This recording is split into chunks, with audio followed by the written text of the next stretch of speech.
You can have a gorgeous feed, right? Like everything is super aesthetic and it's color coordinated, but if you're not bringing any value to your audience and showing things that they want or that they need, it's going to impact them, then it kind of is pointless. So you're investing, spending all this time on a pretty feed, but your followers are not really gaining any value from it. It's one of the things that you have to think about is trust, educate, Mm, be the expert in your area specifically with your current following. Because think about it, if you can't sell to 2 followers, you definitely cannot sell to mm. 2 million followers.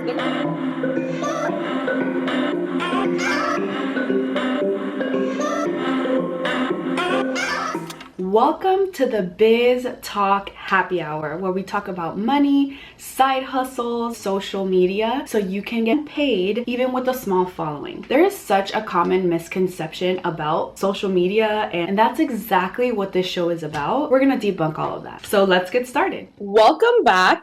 Honestly, this is a really big myth that I'm about to debunk. Instagram does Oh, not care. go girl. Instagram doesn't care about how you follow every single thing to the T. Because I've done that and I literally have driven myself crazy. That's not how I hit 30K. I didn't do that by following every single Instagram rule that people think that you have to follow. One of the mistakes, we went through the myths. One of the mistakes that I wanted to really talk about is the fact that you don't show your face on camera. So that means in stories, everywhere, on your reels. I did that, and that is a really big mistake. Okay, and here's why. So, if you have a product, a service, anything that you're offering as far as the business building side, even just to grow as an influencer, doesn't matter. There's this know, like, trust factor. Okay, and this is super important when you're trying to grow. People need to know you and they need to like you and they need to trust you. Well, they can't do any of that if you don't show your face, because at the end of the day, people are buying you. They buy you, your personality, what you bring to the table, how you're different, your qualities, what you stand for, and you're going to find people who will align with that. And so in order to be able to do that, you have to show your face. Like there's no shortcuts around it. People don't care about screenshots or boomerangs of your product. They need to see you and hear your voice and hear you talk about what it is that you are doing. And even if it's not necessarily promoting your business, even if it's just you talking about something that you feel passionate about, something that you're excited about, some new, foundation that you got the other day. Like people want to know the things that you like.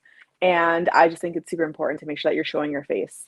It's funny that you say that because I had that literally in my notes. Like, why do you think influencers are so successful? They make you feel like welcomed into their life. Like, look at my beautiful mason jar. Like, Yeah. it's just super fun things, but you literally feel like you're their friend because of them Yes. showing up, showing your face really quick. And it doesn't have to be super elaborate and perfection. Why? I was going to ask you, why are you a perfectionist? But why didn't you show up? Well, back in my childhood trauma.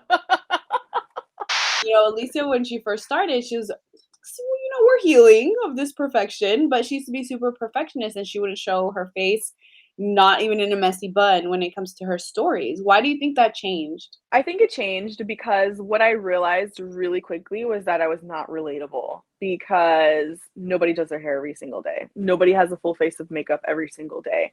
And that was the image that I was portraying at the time, which I wasn't trying to create that expectation for other people, but because that's how I showed up, other people, it was unrealistic for other people. And I honestly, it was unrealistic for me too, because it took me hours to get dressed just to show my face on camera for 20, not even 20 minutes. Okay.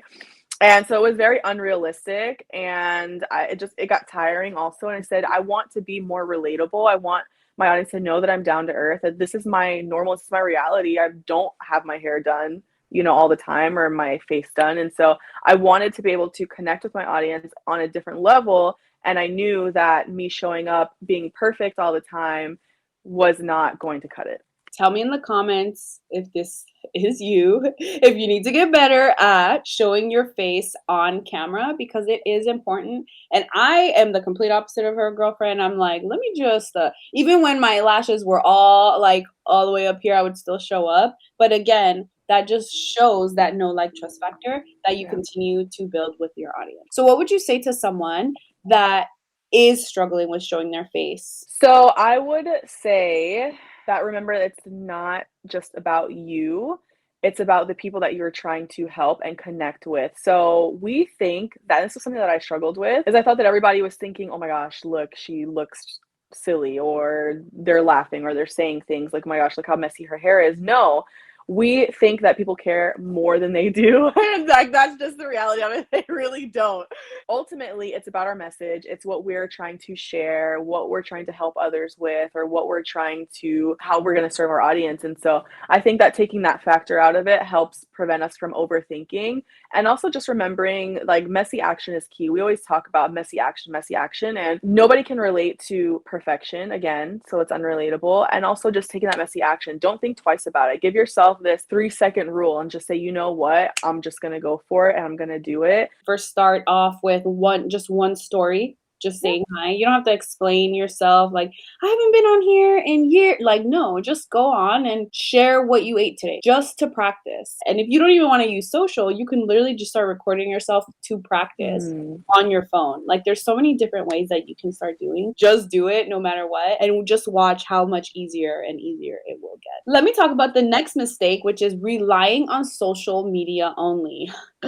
Girl, let me get started on this, okay? Yes, please spill the collagen in the Let me tell you why. Because I remember when I think it was like 2 years ago, the first time ever that we realized that Instagram, like you said, doesn't care about us and completely shut us down.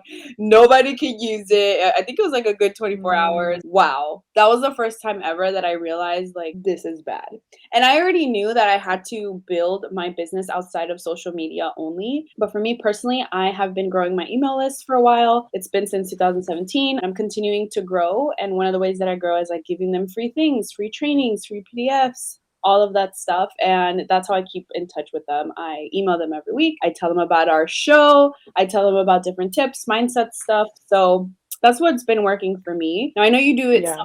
another way, so I wanted to hear a little bit about that. Yeah, I love that you said that because I'll tell you how I personally do mine, but we don't own our followers on Instagram. We don't own that information. We don't even own our Instagram because like you said, oh, they can shut us down today. And like what would we do? How would we have access to, the people that we're trying to connect with, potentials and things like that, our contacts? Like that wouldn't be possible. So I personally have a text service that I really, really, really like where people can subscribe to. They can, type boss up to 555-444, and that allows them to get weekly mindset tips and business tips, and I get their phone number. So now that's contact information that I own. Eventually I do want to transfer that to get email also, but I have them digits and I get to hold on to the digits to their phone number so that I can continue to connect with them, build that relationship, send them free information, valuable information for social media, business, mindset,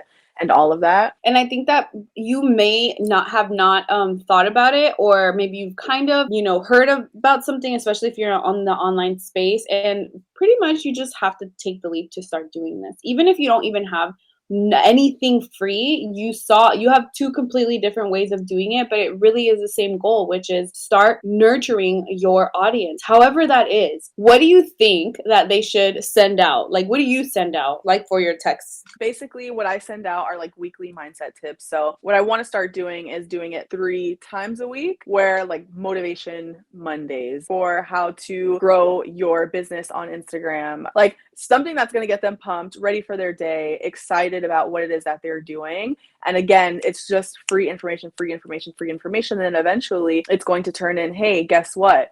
Because I've been sending you weekly mindset, I'm going to send you this link to this course that I'm doing that's going to even dive deeper into how you can have a stronger mindset around entrepreneurship, building your business, and all of that. Exactly. I don't know if you guys were able to watch, like I said back in the first episode, which is how to make money on Instagram. And that's ultimately the goal. Like, we're going to serve you using Instagram, but the main goal is how are we going to be able to work together? Email marketing and text marketing is the Mm. most intimate way. Like these two ways are the most intimate way that you can connect with your potential clients, and you just have to do it. I'll leave you my service that I use for email, but pick one, whichever one you're going to be able to stick to once a week minimum, serving your audience, even if it's just to say hi or sending them a tip if you don't have Yeah. anything free. Like, hey, I watched this video on YouTube. I was thinking about you. Send it out to your followers. I think that it was still super valuable. I hope it helps, because the main point is, don't focus on the vanity things of Instagram and social media. Just focus on the value. Yes, I agree. It's really easy to get caught up in the clout and, you know, the all the shiny, pretty cute things, but pretty cute things don't always make us dollars. And again, it's all about the value, just like you said. So, I think we did a good job. Virtual high five. yay!